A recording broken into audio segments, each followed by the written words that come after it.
Depois de 2 anos de genocídio, a faixa de Gaza tem um cessar-fogo em vigor.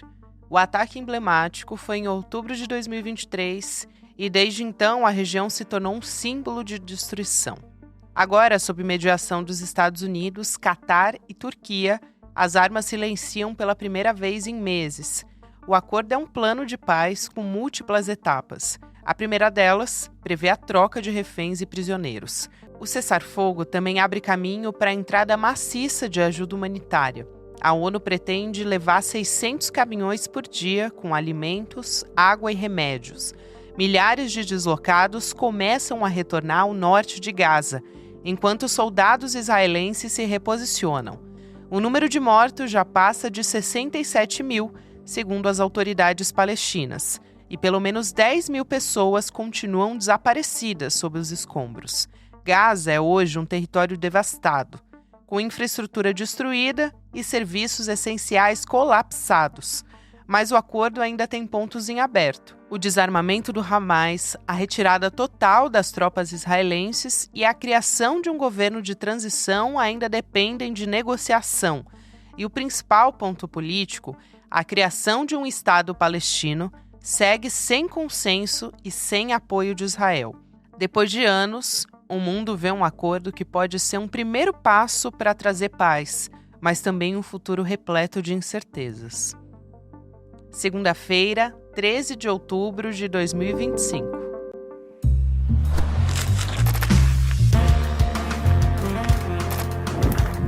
Sou a Gabriela Varela, esse é o podcast Detalhes, e aqui mais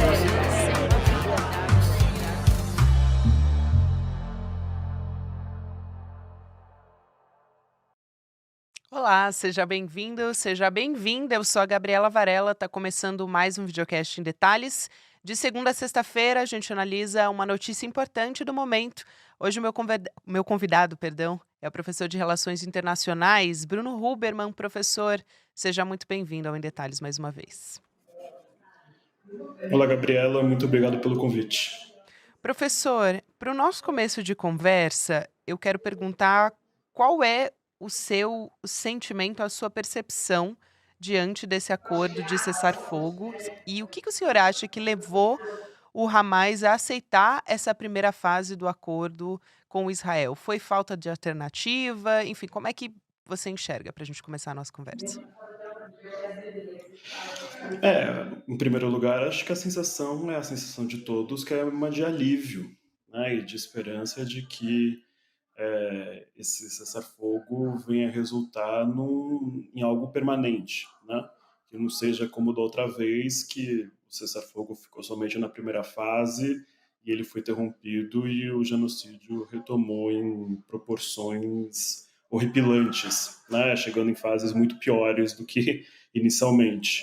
Então, e você colocando, né, a posição do Hamas, né, certamente, eu acho que o Hamas está, e a Jihad Islâmica, né, o Hamas é a principal parte aí, mas outros grupos também fizeram parte dessa negociação, está numa posição muito mais enfraquecida do que estava há um ano atrás, né, digamos assim. Então, eu acho que os palestinos estão, né, diante do sofrimento que foi imposto, né, à população civil de Gaza, de alguma forma o grupo guerrilheiro, né, se viu, eu acho que numa posição de fragilidade e obrigado, né, diante dessa aliança feita entre Turquia, Catar, Egito, né, para de alguma forma puxar a mão assim do Hamas e forçar a mão, digamos assim, né, para que eles aceitem o plano do Trump. E eu acho que eles estão, né, dispostos a fazer concessões maiores do que eles estavam dispostos há um ano e meio, um ano atrás. E a gente tem que ver, a gente não sabe ainda todos os detalhes, né, das fases seguintes, mas eu acho que um ponto central aí, que era aceitar abrir mão das armas, parece que possivelmente eles venham aceitar, coisa que alguns meses atrás, eu mesmo escrevi sobre isso, eles pareciam bastante irredutíveis. Pois é, esse era um dos pontos que eu ia justamente te perguntar, porque me chamou muito a atenção, né? ainda não entraram num acordo, mas parece que vão, pelo que você está colocando aqui também, professor, para desarmar o Hamas. E o acordo também demanda a soltura dos reféns do Hamas. Esse é um outro ponto que me chama bastante atenção e que eu quero a sua avaliação também. Em troca dos palestinos reféns pelas forças de Israel, a primeira coisa, né? Esse acordo, pela forma que está até o momento, está em pé de igualdade ou ainda justamente por não ter chegado a um acordo em todas as partes, ainda demanda um pouco mais? E a outra questão é a seguinte: me parece que, essa questão dos reféns e do desarmamento são 2 pontos sensíveis para o Hamas. Se estão dispostos a aceitar, é porque enxergam que agora tem algum componente que é diferente, tem uma confiança maior nesse cessar-fogo, e por quê? Eu não sei se eles chegam a ter maior confiança no cessar-fogo do que antes. Eu acho que eles têm menos alternativas e Não têm que, resta de alguma alternativa. forma, aceitar. De alguma forma, os israelenses e o Netanyahu estão apostando nessa vitória que é o desarmamento do Hamas, mesmo que parcial, mesmo que seja algo, né, para mostrar para o seu público, porque também não sei como você vai assegurar que todo o Hamas seja desarmado, Claro. né? Eu não sei como você vai verificar esse processo. Isso é uma tática israelense, né? Quando fecham um acordo, eles continuam ainda bombardeando, aproveitando oportunidades, né?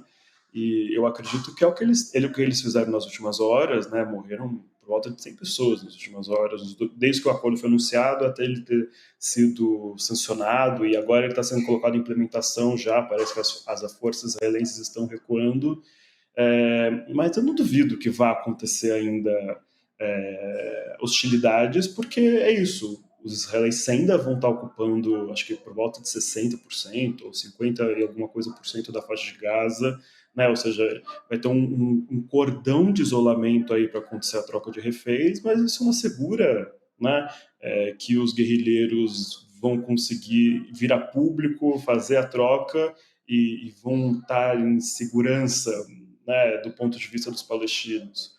Eu acho que hostilidades vão continuar acontecendo porque eu acho essa situação muito frágil mesmo. No começo de setembro, né, acho que no dia 9 de setembro, o Netanyahu lançou mísseis enquanto o Hamas estava, discutindo as possibilidades de um acordo em Doha, no Catar. A gente tinha representantes do Hamas lá.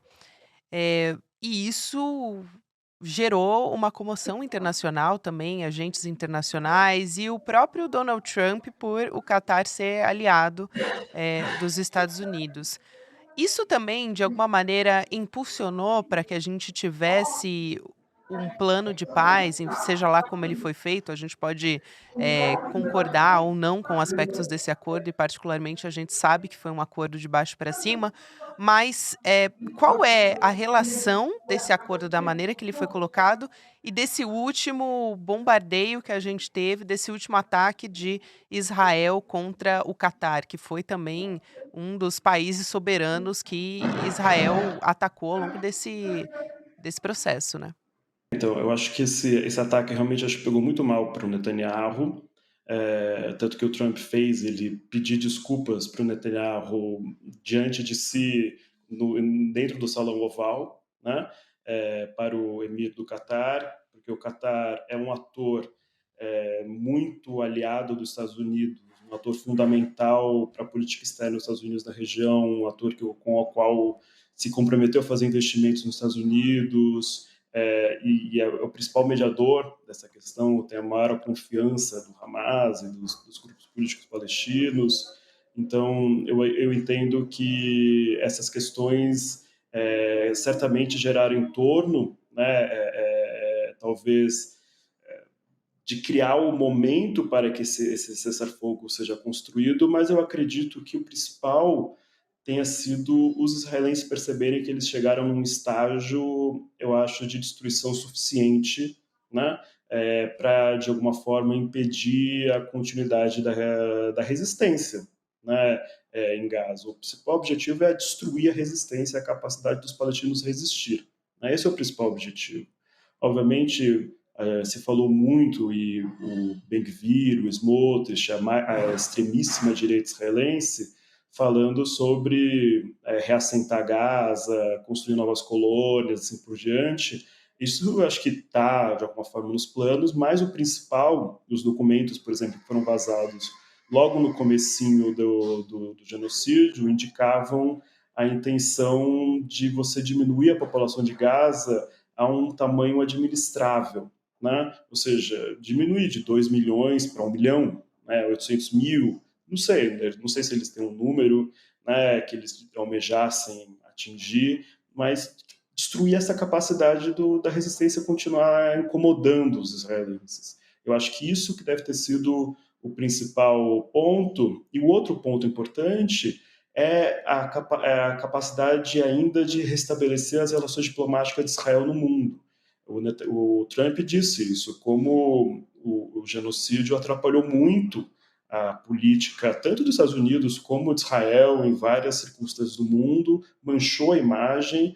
E o Trump falou quando era candidato, Israel perdeu a guerra das relações públicas, então precisa salvar um pouco essa imagem de Israel, e eu acho que eles são capazes de fazer isso, né? O mundo acho que ainda está disposto a acreditar em Israel, por incrível que pareça. Isso é impressionante mesmo, professor. E, falando em Israel, eu quero perguntar imaginando as perspectivas daqui para frente para o próprio governo do Netanyahu, né. O que que acontece com o Netanyahu agora, levando em consideração a baixa popularidade, se isso até se levando adiante esse acordo, se ele tira algum componente político disso, né, se tem algum dividendo político que ele consegue levar, e do ponto de vista também de condenação dos tribunais internacionais, violações de direitos humanos. Qual é a resposta que ele deveria dar e a perspectiva para isso realmente acontecer? Eu acho que em termos dos tribunais internacionais, nada será feito, né? Enquanto o Trump for presidente, enquanto essa configuração de países na União Europeia que podem ser críticas a Israel, mas não estão dispostos a, de fato, enfrentar, né? E fazer com que essas punições sejam, de fato, executadas. Ou seja, que o criminoso de guerra internacional vai, de alguma forma, ser punido, né? Que acho que seria um precedente importante, né? Uma liderança ocidental ser punida como Claro. o TPI e a Corte Internacional de Justiça almejam fazer, né? Em termos de sinalizar para que outros genocídios não aconteçam, né? A gente falou muito como nós falhamos, né, enquanto humanidade, o direito internacional falhou, né? Então, eu acho que o TPI e o Netanyahu ser punido seria uma forma de sinalização para o futuro. E quanto ao futuro próximo dele, enquanto um político israelense, eu acho que ele vai fazer tudo para se salvar, né, se manter no cargo, embora seja altamente improvável, né, ele conseguir se manter no cargo no futuro próximo, porque é isso, essa extremíssima direita que almejava reassentar Gaza e não está nem um pouco disposta ao Hamas se manter minimamente militarizado, pode ser que já declarou, né, que poderá sair do governo no futuro breve caso um desses pontos não venham a ser executados. Isso faria com que a coalizão governamental seja desfeita e convocada a eleições, e de fato o Netanyahu não é favorito, né, para permanecer no cargo. Quem é o favorito é o antigo primeiro-ministro Naftali Bennett, que é um cara bem de direita também, bem próximo do Netanyahu na sua ideologia, mas opositor do Netanyahu, que consegue de alguma forma dialogar melhor com o centro-esquerda israelense, né? Então, tanto que a coalizão de governo dele ia do centro-esquerda à centro-direita, né? Só excluindo essa extremíssima direita e o partido do Netanyahu. Então, eu acho que isso interessa a todo mundo, né? Os europeus, os americanos. Isso é algo completamente fundamental para restabelecer as relações políticas e lavar a imagem de Israel nesse momento, né?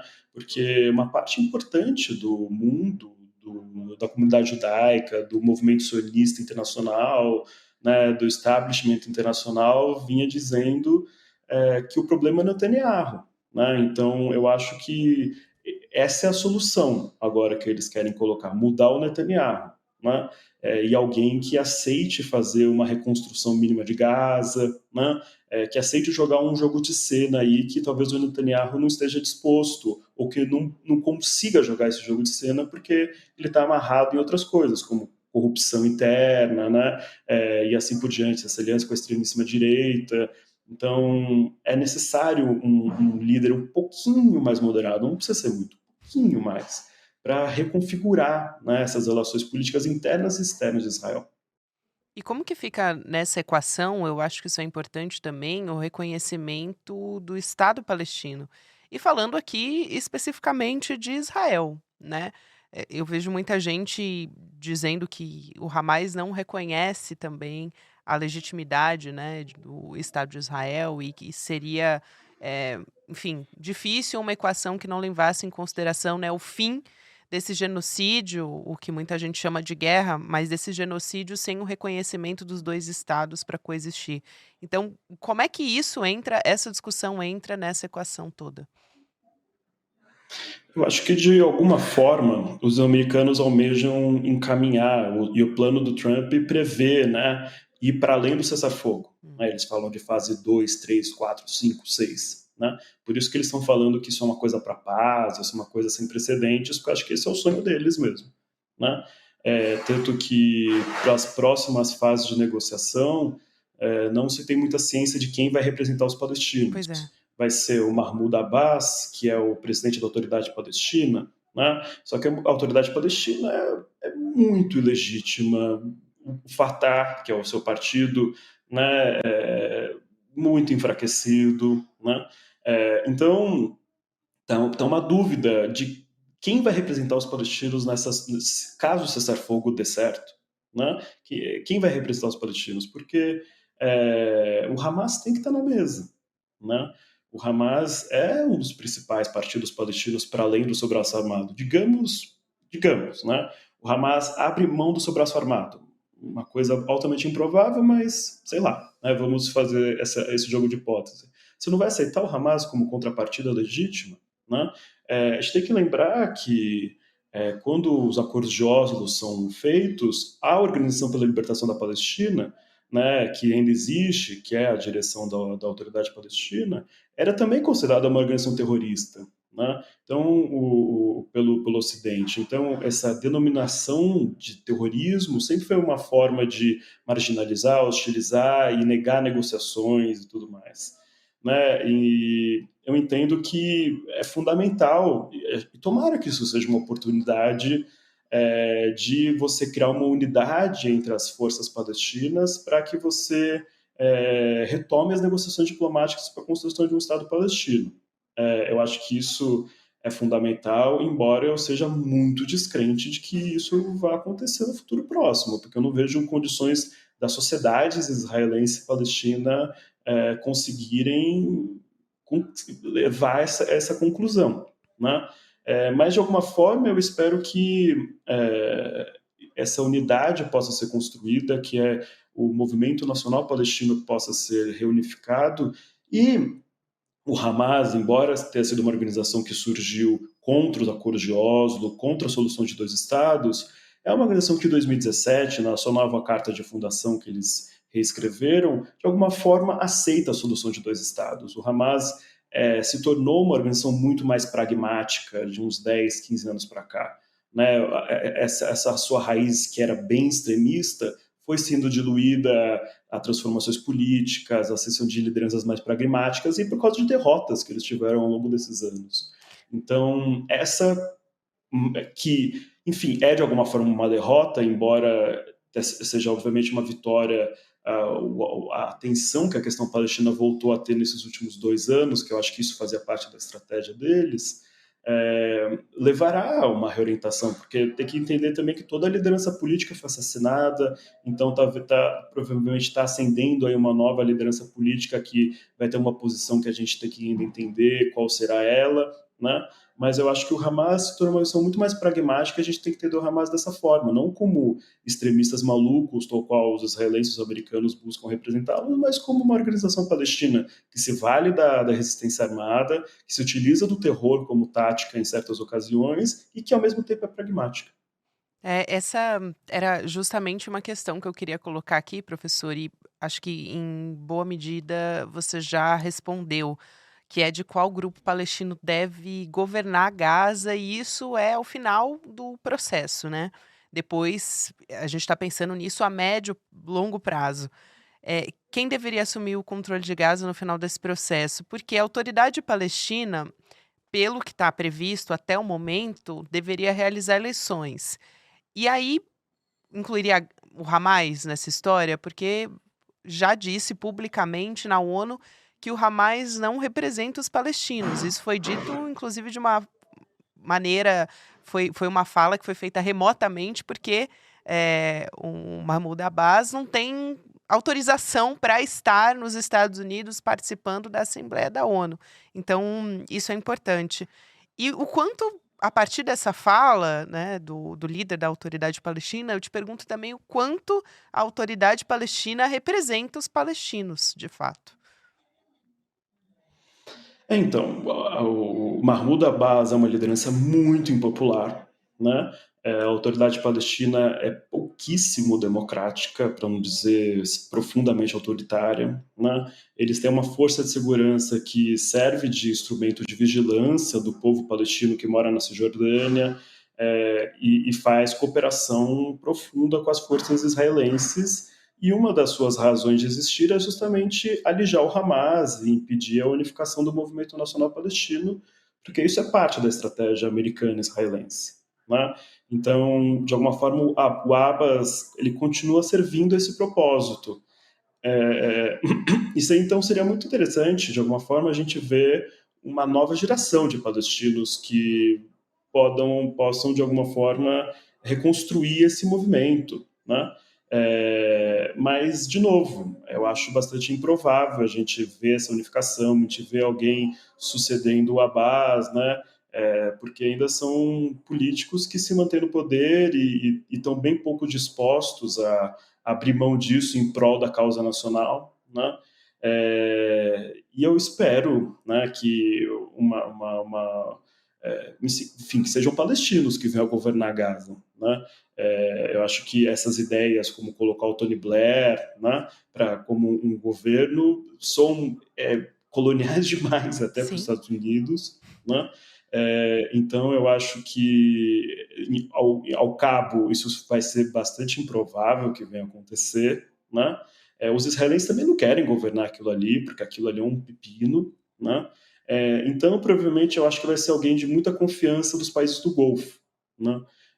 Se eu fosse apostar minhas fichas, eu não sei quem é essa pessoa, né? Mas eu acho que os países do Golfo eles devem ter um papel muito grande nisso daí, porque vão ser eles que vão financiar, né, essa reconstrução de Gaza, e para muito lucro deles, né? Não é um gesto de benevolência, né? Acho que as empresas e tudo mais, quem está envolvido na construção de Dubai, esse tipo de coisa, vai estar interessada, né, no dinheiro que vai jorrar aí para a reconstrução de Gaza, porque da mesma forma como se lucrou muito com a destruição, vai se lucrar muito com a reconstrução. Sem dúvida alguma, professor. E para a gente fechar, eu vou te fazer uma pergunta que pode parecer, talvez simples, mas acho que é fundamental, que é a diferença entre o cessar-fogo e um acordo de paz. Porque para a gente chegar num acordo de paz, a gente precisa que o cessar-fogo funcione. Sobretudo, a gente ainda está falando de uma primeira parte. Sim, então, como eu coloquei, o plano do Trump, de alguma forma, ele vislumbra a paz, né? Mas o horizonte que o plano do Trump coloca é um horizonte ainda muito, digamos assim, nebuloso, né?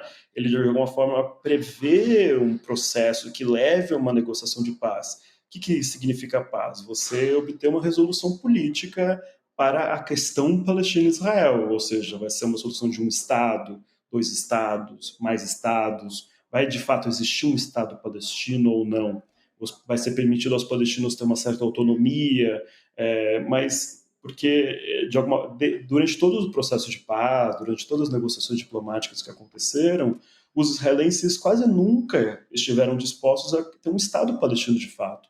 O que é um Estado palestino? Soberania verdadeira. Controle de suas fronteiras, controle da política econômica, forças armadas, né, soberania monetária.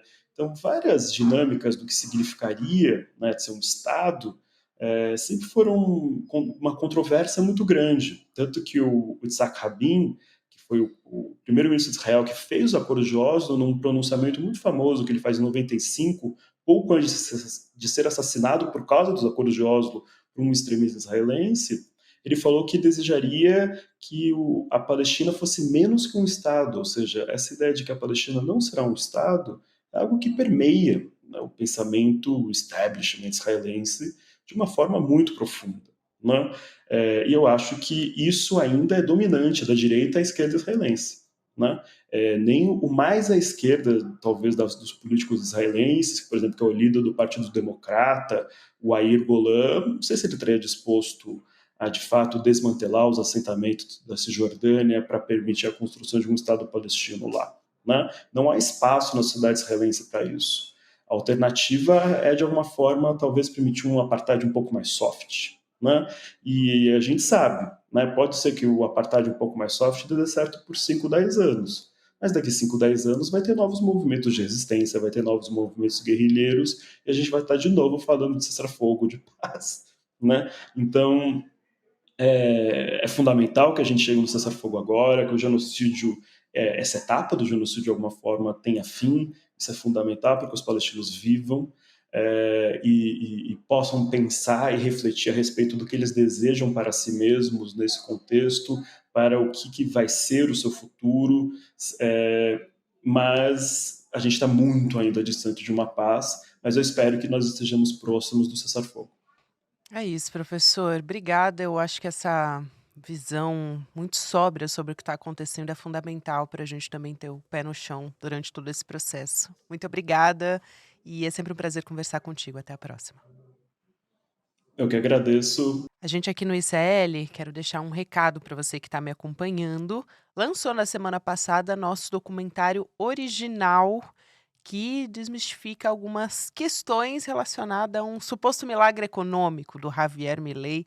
Eduardo Moreira foi para a Argentina com direção do Fabian Restivo, Juliana Baroni também, para falar a respeito desse assunto que está bastante didático, tem um componente de movimento social ali muito importante. Então, se você não conseguiu acompanhar a nossa estreia, vai lá em detalhesicl.com.br, deixa a sua inscrição para poder assistir junto com a gente, vale muito a pena acompanhar nosso segundo documentário original aqui do ICL, que a gente fez com muito carinho, muito capricho, para poder chegar essa informação a mais pessoas. Então, obrigada você que me acompanhou até aqui. Agora tem o Mercado Investimentos, Débora Magalhães está de volta, depois o Rolê ICL, e você pode ouvir Em Detalhes em qualquer momento do seu dia nas plataformas de áudio. A gente tem conteúdo novo de segunda a sexta-feira. Até a próxima. Sucesso estrondoso. Milhares de pessoas assistiram o nosso documentário Vai pra Argentina e entenderam por quê Javier é hoje a maior fake news do planeta. Se você não assistiu o lançamento, uma boa notícia para você. A gente liberou por mais alguns dias o replay do filme. Então, se você quiser assistir a uma sessão gratuita desse filme, você tem poucos dias.